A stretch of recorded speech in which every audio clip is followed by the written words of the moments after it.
Chapter 4. My mother teaches me bullfighting. We tore through the night along dark country roads. Wind slammed against the Camaro. Rain lashed the windshield. I didn't know how my mom could see anything, but she kept her foot on the gas. Every time there was a flash of lightning, I looked at Grover sitting next to me in the back seat, and I wondered if I'd gone insane, or if he was wearing some kind of shag carpet pants. But no. The smell was one I remembered from kindergarten field trips to the petting zoo. Lanolin, like from wool.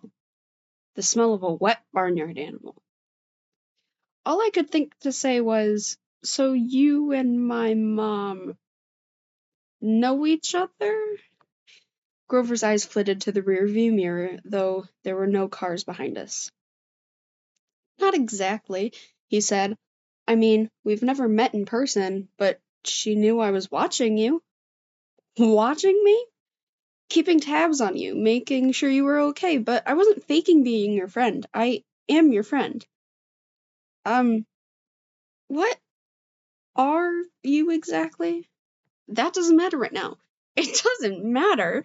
From the waist down, my best friend is a donkey." Grover let out a sharp, throaty blah. I'd heard him make that sound before, but I'd always assumed it was a nervous laugh.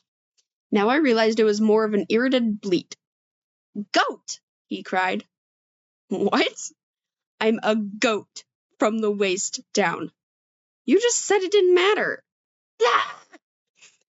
"There are satyrs who would trample you underhoof for such an insult." "Whoa, wait, satyrs? You mean like Mr. Bruner's myths?" "Were those old ladies at the fruit stand a myth, Percy? Was Mrs. Dodds a myth?" "So you admit there was a Mrs. Dodds?" "Of course." "Then why?" "The less you knew, the fewer monsters you would attract." Grover said, like it should be perfectly obvious. "We put mist over the human's eyes. We'd hope you'd think the kindly one was a hallucination, but it was no good. You started to realize who you are." Wait a minute, what do you mean?" The weird bellowing noise rose up again somewhere beneath us, or somewhere behind us, closer than before. Whatever was chasing us was still on our trail. "Percy," my mom said, "there's too much to explain and not enough time. We have to get you to safety." "Safety from what? Who's after me?" "Oh, nobody much," Grover said, obviously still miffed about the donkey comment. "Just the Lord of the Dead and a few of his bloodthirstiest minions." "Grover!" "Sorry, Mrs. Jackson. Could you drive faster, please?" I tried to wrap my mind around what was happening, but I couldn't do it. I knew this wasn't a dream. I had no imagination. I could never dream up something this weird. My mom made a hard left. We swerved onto a narrow road, racing past darkened farmhouses and wooden hills, and a "Pick Your Own Strawberries" sign on a white picket fence. "Where are we going?" I asked. "The summer camp I told you about." My mother's voice was tight. She was trying for my sake not to be scared. "The place your father wanted to send you." "The place you didn't want me to go." "Please, dear," my mother begged. "This is hard enough. Try to understand. You're in danger." "Because some old ladies cut yarn?" "Those weren't old ladies," Grover said. "Those were the fates. Do you know what it means? The fact that they appeared in front of you? They only do that when someone's about to die." "Whoa. You said you." "No, I didn't. I said someone." "You meant you, as in me." "I meant you like someone, not you. Boys," my mom said. She pulled the wheel hard to the right, and I got a glimpse of the figure she swerved to avoid, a dark, fluttering shape now lost behind us in the storm. "What was that?" I asked. "We're almost there," my mother said, ignoring my question. "Another mile. Please, please, please." I didn't know what there was, but I found myself leaning forward in the car, anticipating, wanting us to arrive. Outside, nothing but rain and darkness, the kind of empty countryside you get way out on the tip of Long Island.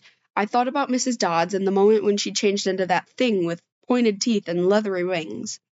My limbs went numb from delayed shock. She really hadn't been human. She'd meant to kill me. Then I thought about Mr. Bruner and the sword he had thrown at me.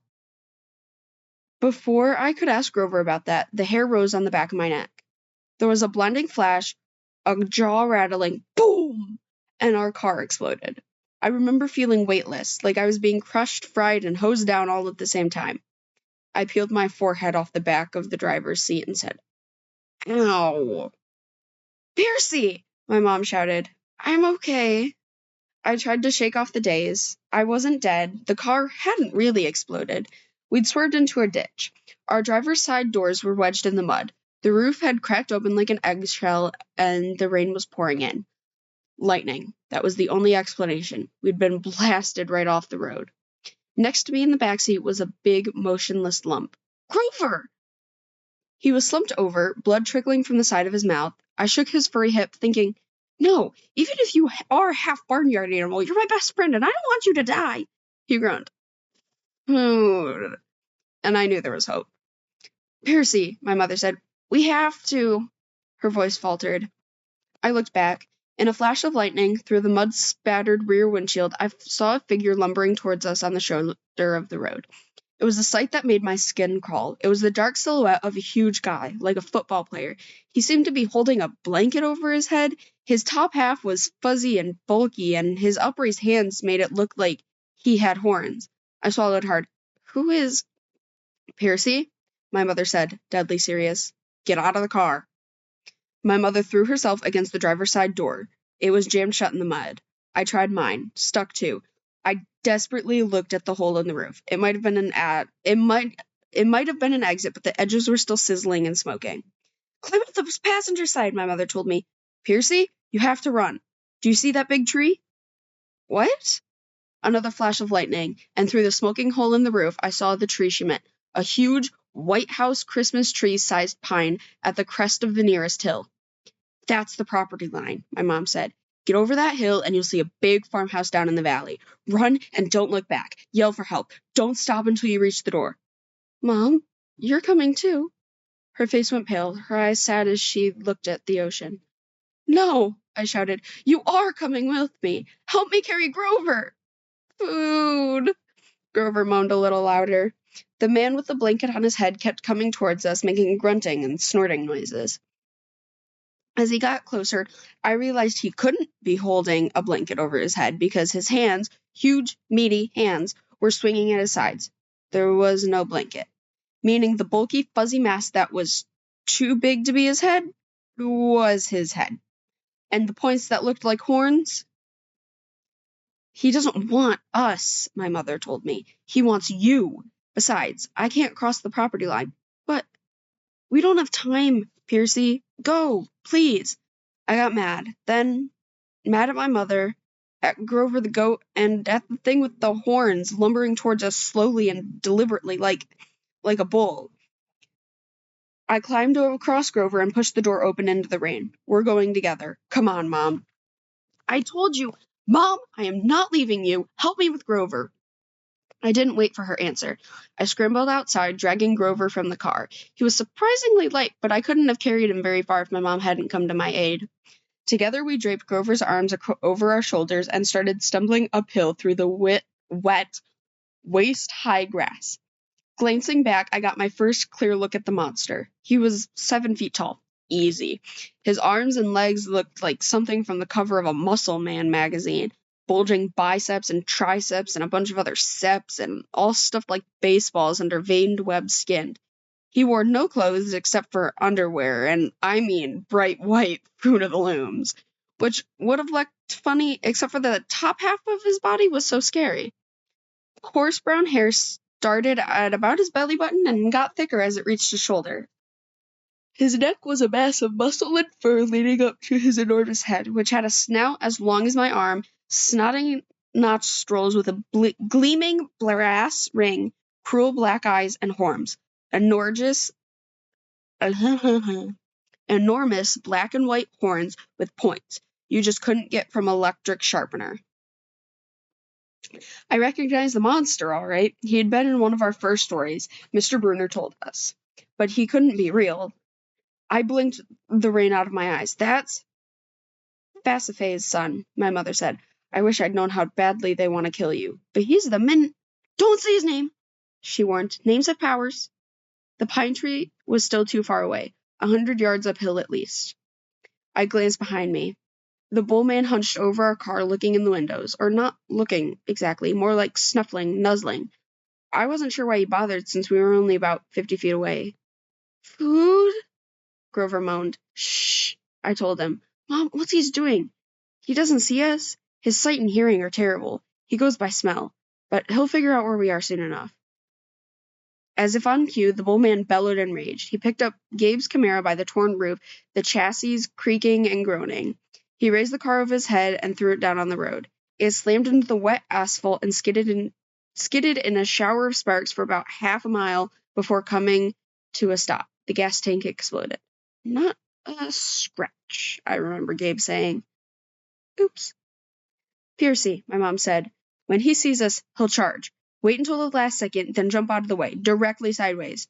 He can't change directions very well once he's charging. Do you understand? How do you know all of this?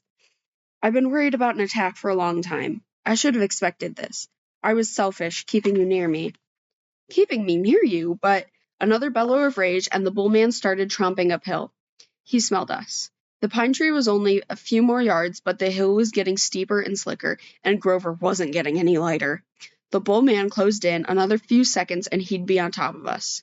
My mother must have been exhausted, but she shouldered Grover. Go, Percy, separate! Remember what I said! I didn't want to split up, but I had the feeling she was right. It was our only chance. I sprinted to the left and turned and saw the creature bearing down on me. His black eyes glowed with hate. He reeked like rotten meat. He lowered his head and charged, those razor-sharp horns aimed straight at my chest. The fear in my stomach made me want to bolt, but that wouldn't work. I could never outrun this thing. So I held my ground, and at the last moment I jumped to the side. The bold man stormed past like a straight frame, then bellowed in frustration and turned, but not towards me this time, but towards my mother, who was sitting Grover down in the grass. We reached the crest of the hill. Down the other side I could see a valley, just as my mother had said, and the lights of a farmhouse glowing yellow through the rain, but that was a half-mile away. We'd never make it. The bullman grunted, pawing the ground. He kept eyeing my mother, who was now retreating slowly downhill back towards the road, trying to lead the monster away from Grover. Run, Percy, she told me. I can't go any further. Run!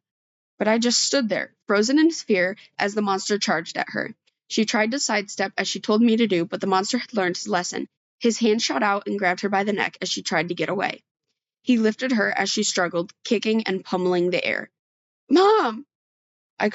She caught my eyes and managed to choke out one last word. Go! Then, with an angry roar, the monster closed his fist around my mother's neck, and she dissolved before my eyes, melting into light, a shimmering golden form as if she were just a holographic projection. A blinding flash, and she was simply gone. No! Anger replaced my fear. Newfound strength burned in my limbs, the same rush of energy I'd gotten when Mrs. Dodds grew talons. The bull man bore down on Grover, who lay helpless in the grass. The monster hunched over, snuffling my best friend as if he were about to lift Grover up and make him dissolve too. I couldn't allow that. I stripped off my red rain jacket. Hey! I screamed, waving the jacket, running to one side of the monster. Hey, stupid! Round beef! Roar! The monster turned towards me, shaking his meaty fist. I had an idea. A stupid idea, but better than no idea at all. I put my back to the big pine tree and waved my red jacket in front of the bull man, thinking I'd jump out of the way at the last moment. But it didn't happen like that. The bull man charged too fast, his arms out to grab me, whichever way I tried to dodge. Time slowed down. My legs tense. I couldn't jump sideways, so I jumped up, kicking straight off the creature's head, using it as a springboard, turning in midair and landing on his neck. How did I do that? I didn't have time to figure it out. A millisecond later, the monster's head slammed into the tree, and the impact nearly knocked my teeth out. The bull man staggered around, trying to shake me. I locked my arms around his horns to keep from being thrown. Thunder and lightning were still going strong. The rain was in my eyes, and the smell of rotten meat burned my nostrils. The monster shook himself around and bucked like a rodeo bull. He should have just backed up into the tree and smashed me flat, but I was starting to realize that this thing only had one gear, forward. Meanwhile, Grover started groaning in the grass. I wanted to yell at him to shut up, but the way I was getting tossed around, if I opened my mouth, I'd bite my own tongue off. Food! Grover moaned. The bull man wheeled toward them, pawed the ground again, and got ready to charge. I thought about how he'd squeezed the life out of my mother, made her disappear in a flash of light, and that rage filled me like a high-octane fuel. I got both hands around one horn and I pulled backwards with all my might. The monster tensed, gave a surprised grunt, and then snap! The bull man screamed and flung me into the air. I landed flat on my back in the grass. My head smacked against a rock, but when I sat up, my vision was blurry. But I had the horn in my hands, a ragged, bone-sized weapon the size of a knife. The monster charged. Without thinking, I rolled to one side and came up kneeling. As the monster barreled past, I drove the horn straight into his side, right up under his furry ribcage. The bull man roared in agony. He flailed, clawing at his chest, and then began to disintegrate. Not like my mother, in a flash of golden light, but like crumbling sand, blown away in chunks by the wind, the same way Mrs. Dodd had burst apart. The monster was gone. The rain had stopped. The storm still rumbled, but only in the distance. I smelled like livestock, and my knees were shaking. My head felt like splitting open. I was weak and scared and trembling with grief. I had just seen my mother vanish. I wanted to lie down and cry, but there was Grover needing my help. So I managed to haul him up and stagger down into the valley towards the light of the farmhouse. I was crying, calling for my mother, but I held on to Grover. I wasn't going to let him go too. The last thing I remember is collapsing on a wooden porch, looking up at a ceiling fan above me, moths flying around a yellow light, and the stern faces of a familiar-looking bearded man and a pretty girl, her blonde hair curled like a princess's. They both looked down at me, and the girl said, "He's the one. He must be." "Silence, Annabeth," the man said. "He's still conscious. Bring him inside."